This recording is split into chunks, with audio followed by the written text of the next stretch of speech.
friends. I've tried this video a couple of times earlier today and realized I had a problem with my internet speed, but I've got that sorted out, so this should work out this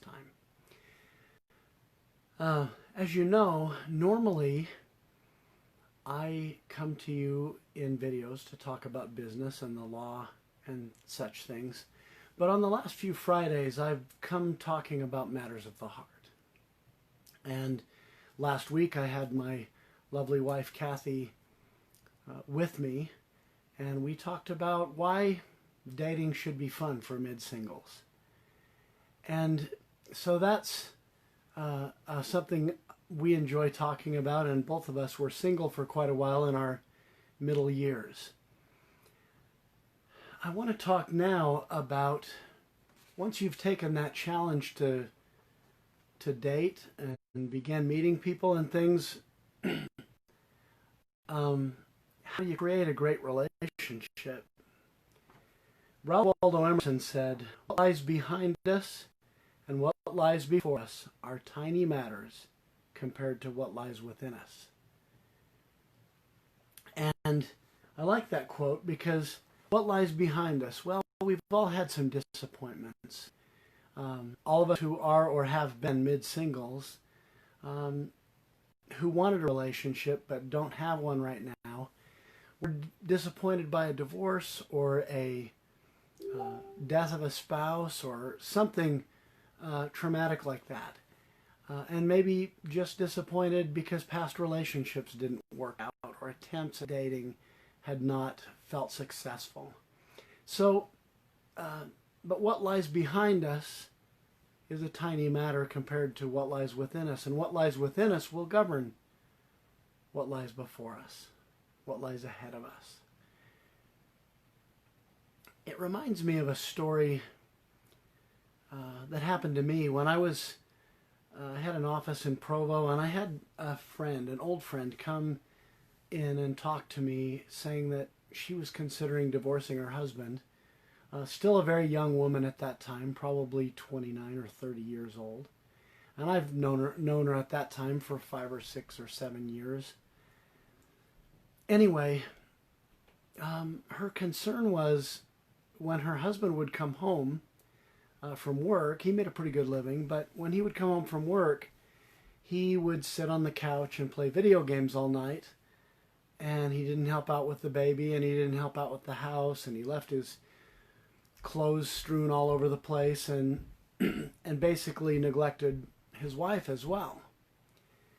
And so she felt really empty, and I could tell when she walked in. I mean, she had the dark circles under her eyes, looked like she hadn't been sleeping, kind of looked like she was constantly on the verge of tears. You know the look, just kind of haggard and tired. And I said to her, "Kate," we'll call her Kate for purposes of this story.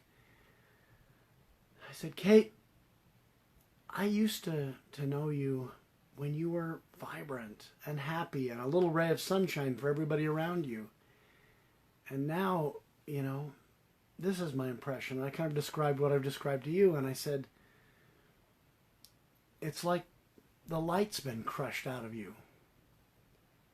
And, with that, her tears kind of boiled over, and I said, "Here's the thing. I think you knew and you know how to make yourself happy. But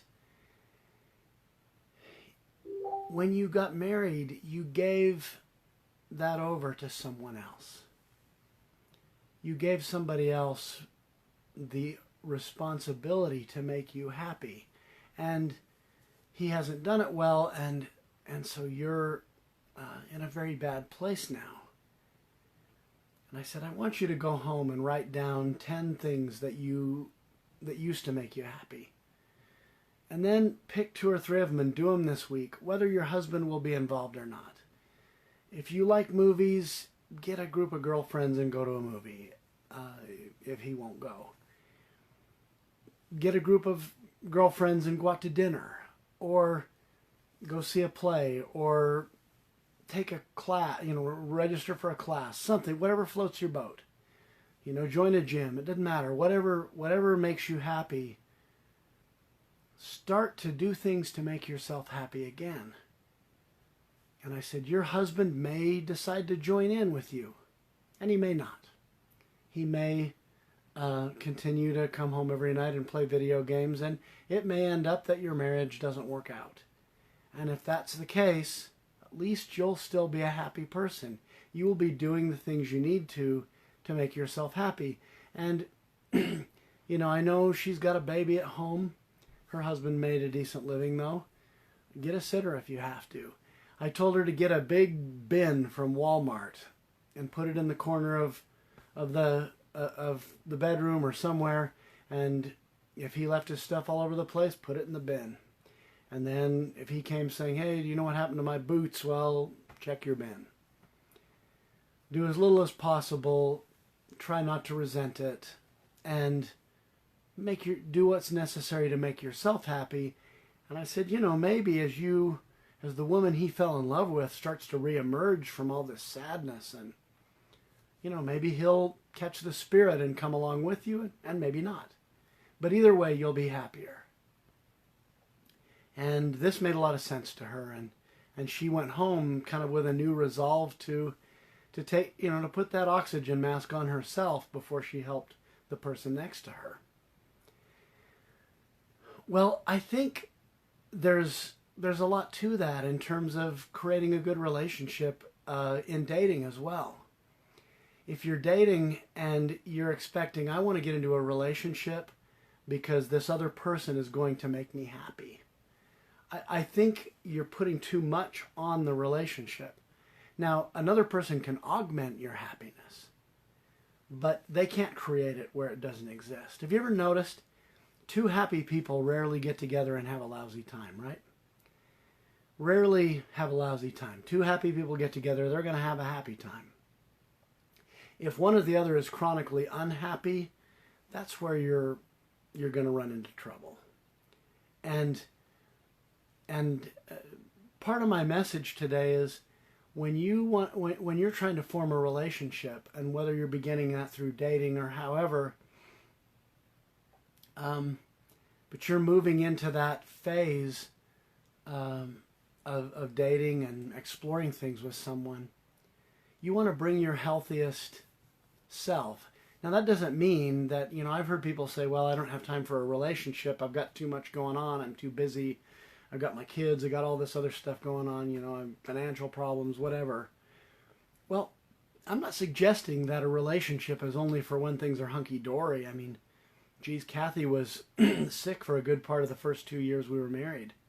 And I don't believe that the strength of your love is measured by when everything's perfect. I think it's measured sometimes by when you really got to be there for each other. But having said that, you're going to have a healthier relationship if you can bring to that relationship a healthy self. So how do you go about creating a healthy self? First of all, I think you take a little time every day for prayer, meditation, study scriptures and other good books. Whatever is meaningful to you. If you're Jewish, it might be the Torah. If you're a Christian, it might be the New Testament. Whatever it is. But study your holy books and study other good books too. During 2017, some of you may know Kathy and I broke up at the end of 2016, and throughout all of 2017, we remained friends, but we didn't formally date each other, and we didn't see each other on a regular basis. What we did do is we both read books, and we sometimes shared with each other our thoughts and insights. And both of us dated other people here and there, and especially toward the end of that year. But thinking deeply about our lives became a really important part of our association with each other. And it frankly remains a very important part of who we are and our identity as a couple. And some may or may not know this, but Kathy and I have each been married twice before. Now, the statistics on third marriages here in the United States are not good. About 73% of third marriages end in divorce. About 69% of second marriages end in divorce. So, is there a reason to be hopeful? Well, I mean, one in three or 1 in 4 don't end in divorce. But how can you make sure you're in that 27% that beat the odds? I think here's the way to end up in the 73% who end in divorce for a third time, or the 69% that end in divorce for the second time. The way to end up in that category is to continue to say, oh, I just keep marrying losers and people who don't know how to do relationships, or who are immature, or who are a gaslighting narcissist, or, go down the list of things. Continue to tell yourself that's the way to get divorced again. The way to stay married and find a way to stay married is you have to be really intentional about your relationships. The other night, just a little example from my own life. Kathy and I were talking about something and some tension developed. We had a misunderstanding and timeout was called, which is an important thing if you're feeling flooded. And the words of John Gottman came to me. He's as you know, may know, a relationship expert, researcher, and therapist. Well, he said that successful couples operate on the credo, when you're in pain, the world stops and I listen. And those words came into my mind at the time that both Kathy and I were feeling a little flooded, I think. And I thought about that. I took a minute to compose myself. She was sitting out on the front steps, and I went out there and I sat down next to her and I said, Kathy, when you're in pain, the world stops and I listen. And so I said, I want to hear what you have to say. Well, the conversation shifted. And I really listened to her. And funny thing is, after that, she listened to me. We came to an understanding and restored peace relatively quickly. Well, there's a couple of things that are intentional about that. One is we've learned how to take time outs when we need to keep a conversation from becoming destructive. We honor timeouts. So one is about intentional learning. You learn what to do. And you may or may not know that a person's heart rate reaches 100 beats per minute. There is virtually a 0% chance of resolving an issue. That's something I've learned. So you can't keep continuing to knock your head against the wall when you and your beloved are not seeing eye to eye, and both are feeling flooded and maybe saying destructive things. Okay, you have no hope of resolving a disagreement when you're in that mindset. So a timeout is necessary. So you've got to have a rule that when you call a timeout, the discussion ends immediately. No parting shots, no last words, it ends. And then that you come back together at the earliest possible time, somewhere between 20 minutes and a couple of hours. You come back together at the earliest possible time when you're able to discuss things. So you don't leave somebody hanging out there over the fire for a long time. It's not the silent treatment. It's not meant to, punish someone. It's meant to do some self-soothing and get yourself in a good place to be able to discuss something. So this is something Kathy and I have each had to learn how to do. And it's something we honor in our marriage. Okay? That is one aspect of being intentional in the circumstance that I described. The second one is, I had read Dr. Gottman's book and I had been impressed by the phrase, the credo as he called it, when you're in pain, the world stops and I listen. Okay? So internalizing that, another, example of being intentional. And then yet another is you can internalize it, but you actually have to put it into practice when it's not easy, when you might be in the middle of something difficult and your own stuff is getting in your way. Okay, but if you just let her rip and do whatever comes naturally, you might say spiteful, mean things to each other. You might never get out of your own stuff enough to see the other person's point of view. And that, I believe, is your best chance to beat the odds. And if you become a little bit more evolved human being by learning how to, some skills at interacting, as well as just some personal skills of being a human being, a certain way of being that is more peaceful inside. And when you're not peaceful, realizing it and saying, okay, I need to center myself before I can bring my best self to this relationship. So it's not that you never get stressed out. It's really more that I can feel that anxiety rising up in me, and I know I'm not going to be able to have a good discussion with my spouse or my girlfriend or whoever it might be. I know I'm not going to be able to have a good discussion until I am calm. I'll tell you another little story. When Kathy and I got back together at the beginning of 2018 and made sort of a firm intention to date each other for marriage, there was this night we discussed some circumstances surrounding when we broke up a year earlier. And it was a pretty tense discussion. There were some feelings.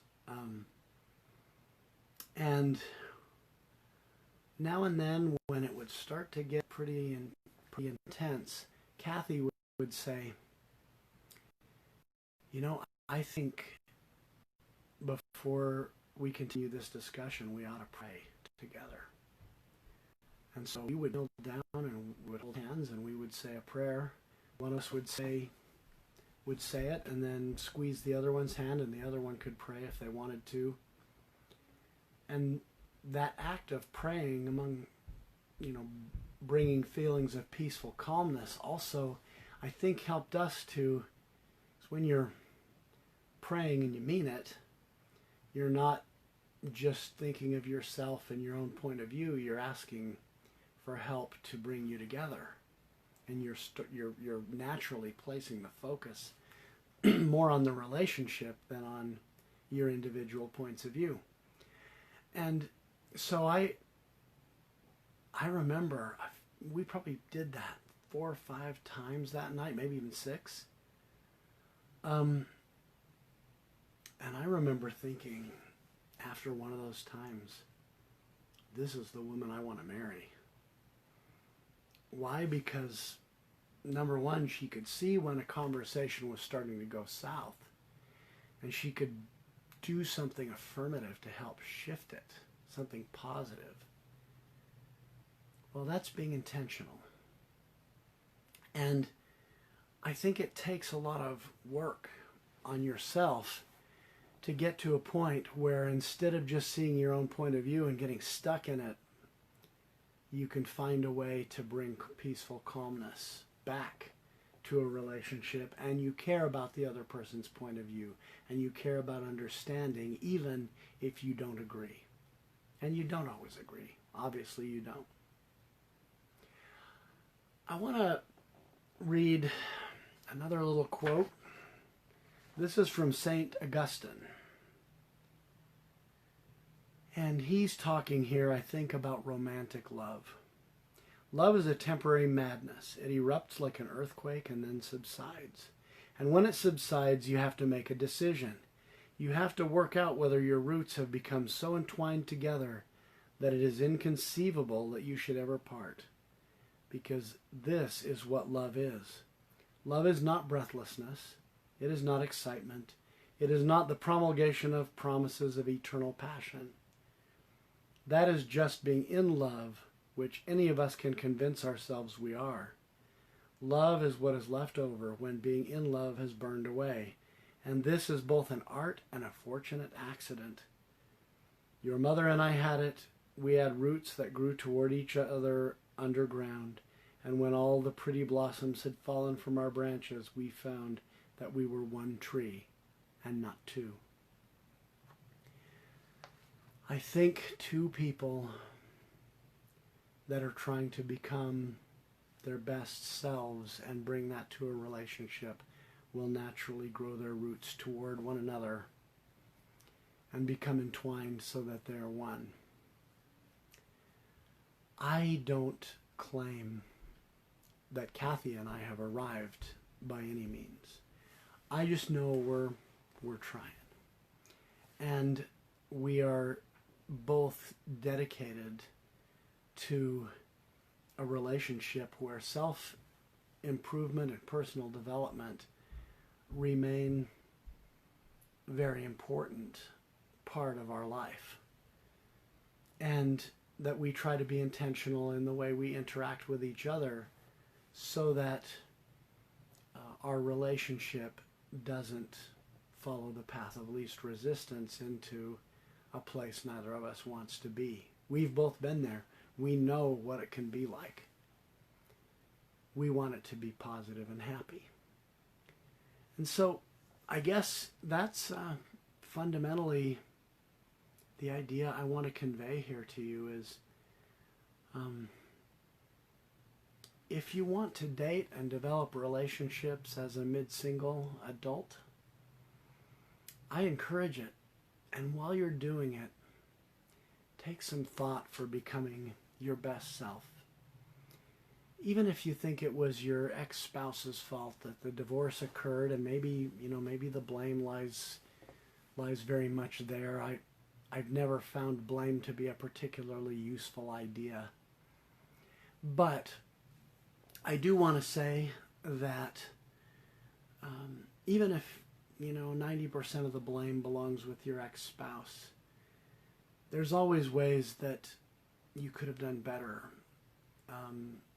And I know that I feel that way in my former marriage. I know I could have done better.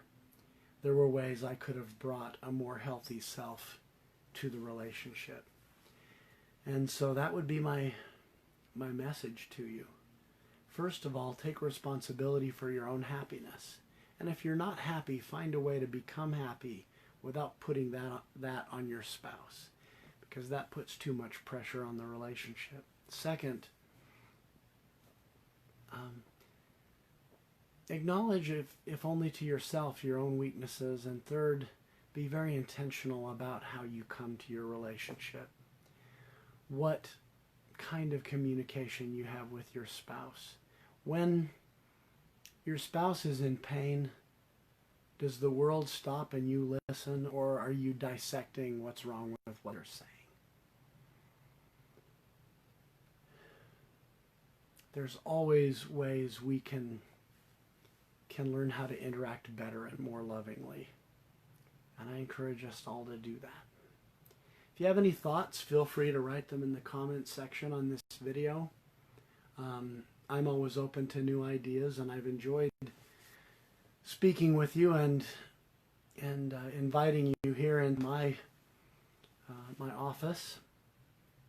And I'm grateful for all of those who listened, and hope that this was useful to you. And we'll talk again soon. Thanks.